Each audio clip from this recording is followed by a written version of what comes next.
नमस्कार दोस्तों। आज से 2 महीना पहले दो बेस्ट फ्रेंड मुझसे कंसल्ट किए थे अपनी अपनी समस्याओं को लेके।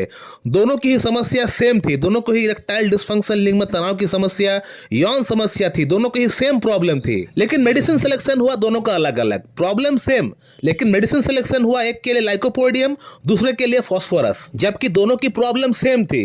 मैं आज इस वीडियो में यही बात आप लोगों को बोलने वाला हूं कि होम्योपैथिक मेडिसिन इंडिविजुअलाइजेशन थ्योरी पे काम करती है। यानी आपको और आपका फ्रेंड को या किसी और को सेम डिजीज ही क्यों ना हो, सेम रोग ही क्यों ना हो, लेकिन आपको जो मेडिसिन दिया जाएगा, आपका फ्रेंड को वही मेडिसिन दिया जाएगा कि नहीं, इस बात का कोई गारंटी नहीं है। क्योंकि दुनिया में हर एक इंसान अलग अलग पैदा होता है, अलग अलग उनका थॉट प्रोसेस होता है, अलग अलग वो इंसान होते हैं। चाहे क्यों ना जुड़वा भाई ही क्यों ना हो, जो 5 मिनट पहले पैदा हुआ हो उसका और जो 5 मिनट बाद पैदा होता है वो भी अलग होता है। और यही बात मैं आज से 3 साल से मैं समझा रहा हूं लोगों को कि होम्योपैथी में रोगी के रोग के नाम पर कोई मेडिसिन अवेलेबल नहीं होता है। लेकिन आज भी मुझे लोग मैसेज करते हैं कि डॉक्टर साहब मुझे ये प्रॉब्लम है, इसके लिए कोई एक मेडिसिन बता दीजिए। और यही बात मैं आज आप लोगों को प्रूफ के साथ बताऊंगा कि दोनों ही दोस्त को सेम प्रॉब्लम थी, दोनों ही दोस्त को यौन समस्या थी। लेकिन यौन समस्या होने के बावजूद भी एक पेशेंट को दिया गया लाइकोपोडियम और दूसरी पेशेंट को दिया गया फॉस्फोरस, और दोनों ही पेशेंट को इंप्रूवमेंट हो गया है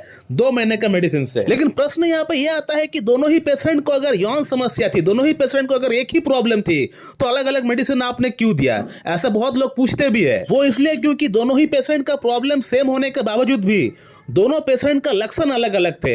एक पेशेंट को मीठा खाना पसंद था, स्वीट खाना पसंद है, दूसरा को मीठा खाना पसंद नहीं है। इसके बाद ऐसा है कि एक पेशेंट को गर्म खाना अच्छा लगता है, दाल चावल रोटी सब्जी गरम गरम, जितना गर्म हो उतना उसको अच्छा लगता है।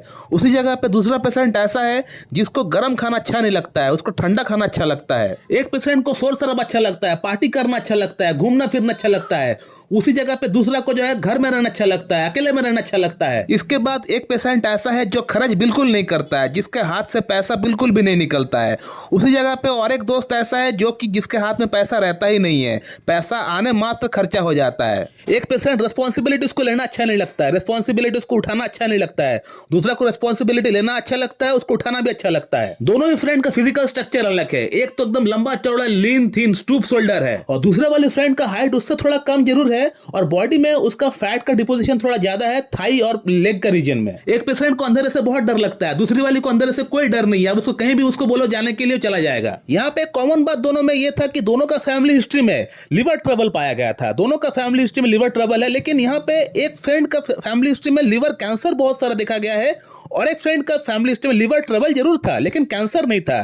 तो यहां भी हम लोग डिफरेंशिएट कर सकते हैं लाइकोपोडियम और फॉस्फोरस में। फॉस्फोरस के अंदर लिवर कैंसर या कोई कैंसर जो है बहुत प्रोमिनेंट है, क्योंकि ये सिफिलिटिक ग्रुप ऑफ मेडिसिन है। वहीं पे लाइकोपोडियम की अगर बात करें तो ये कैंसर के लिए उतना रिकमेंडेड नहीं है। हालांकि लिवर के लिए ये बहुत अच्छी मेडिसिन है लाइकोपोडियम, लेकिन कैंसर का बात जब आता है तो फॉस्फोरस वहां पे पहला फर्स्ट ग्रेड रेमेडी बन जाता है। और एक सिम्टम सिमिलैरिटी जो मुझे मिला इन दोनों पेशेंट के अंदर वो ये है कि ये दोनों ही पेशेंट के अंदर सोचने समझने की क्षमता बहुत अच्छा है, बहुत ही ब्रिलियंट पेशेंट है। और सच में लाइकोपोडियम और फॉस्फोरस बहुत ही ब्रिलियंट रेमेडी है ये दो। तो इन बातों से हम लोग बड़ी आसानी से डिफरेंशिएट कर सकते हैं कि एक पेशेंट को लाइकोपोडियम क्यों दिया गया और दूसरी वाली पेशेंट को फॉस्फोरस क्यों दिया गया। हम सब जानते हैं कि लाइकोपोडियम जो पेशेंट है इसको स्वीट खाना बहुत पसंद है, वहीं पे फॉस्फोरस जो पेशेंट है इसको स्वीट खाना बिल्कुल पसंद नहीं है। लाइकोपोडियम जो पेशेंट है इसको अकेला रहना अच्छा लगता है, सबके साथ घुल मिल के ज्यादा रहना उसको अच्छा नहीं लगता है। ये अकेला ज्यादा रहना प्रेफर करता है, या साथ में उसका 1 या 2 जन हो जिससे वो अपना काम निकाल सके, ऐसा लोग उसको पसंद है।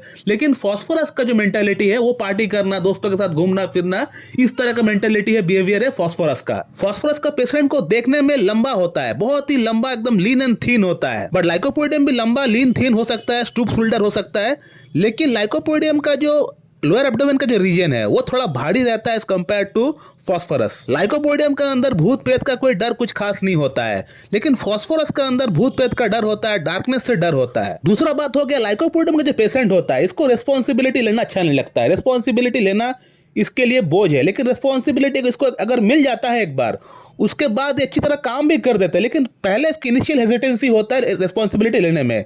लेकिन फॉस्फोरस की अगर बात करें, इसको रिस्पॉन्सिबिलिटी इसको लेना अच्छा भी लगता है और वो काम करके भी वो दिखा देते हैं। लाइकोपोडियम का जो पेशेंट होता है ये थोड़ा खाना गरम गरम इसको अच्छा लगता है, दाल चावल रोटी सब्जी थोड़ा गरम गरम इसको अच्छा लगता है, और ज्यादा ये खाने का सोचता जरूर है लेकिन ये खा नहीं पाता है। वैसे तो इसका जो एपेटाइट है वो बहुत ही रेवेनस है, लेकिन वो आप सोचते जरूर है कि मैं इतना खा लूंगा उतना खा लूंगा, लेकिन वो खा नहीं पाते हैं, थोड़ा सा ही खाते हैं, वो उसका जो है पेट भर जाता है। लेकिन फास्फोरस का जो पेशेंट है इसके अंदर ऐसा कोई बात नहीं है, लेकिन इसको ठंडा खाना अच्छा लगता है, ठंडा कोल्ड ड्रिंक्स आइसक्रीम ये सब खाना अच्छा लगता है। इवन कि दाल चावल रोटी सब्जी भी जो है गर्म खाते हैं, लेकिन बहुत ज्यादा गर्म नहीं खाते। जैसे लाइकोपोडियम बहुत गर्म उसको अच्छा लगता है, फास्फोरस को बहुत गर्म नहीं, हल्का गर्म हो तो ठीक रहेगा। लाइकोपोडियम जो पेशेंट होता है ये बहुत ही माइजर पेशेंट होता है। माइजर का अर्थ ये है कि पैसे जो है एकदम इसका हाथ से निकलता नहीं है, ढीला बिल्कुल नहीं करता है पैसे। कोई भी आके कुछ बोल देगा पैसे दो करके, वो पैसा जो है बहुत सोच समझ के पैसा खर्चा करने वालों में से है।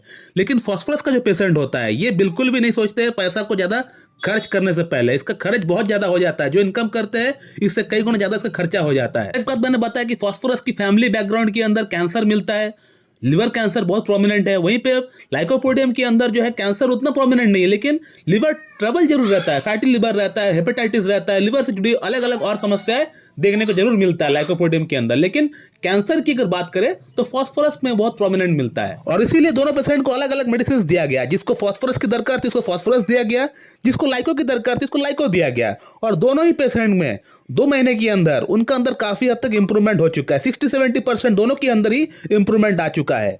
दोस्तों इस वीडियो में मैं आप लोग को यही समझाना चाह रहा था कि होम्योपैथी में रोगी के रोग के नाम पर कोई मेडिसिन अवेलेबल नहीं होता है, चाहे दोनों का प्रॉब्लम सेम ही क्यों ना था, लेकिन फिर भी सेम मेडिसिन उन लोगों को नहीं दिया गया। और इसी बात को समझाने के लिए मैं आप लोगों के लिए वीडियो बनाया, ताकि मैं आप लोगों को दिखा सकूं, बता सकूं कि डिजीज चाहे सेम ही क्यों ना हो, लेकिन उसके लिए कोई गारंटी नहीं है कि सेम डिजीज के लिए सेम ही मेडिसिन आपको दिया जाएगा। दोस्तों मैं इस वीडियो को यहीं पे एंड करता हूं। So thank you very much and have a good day.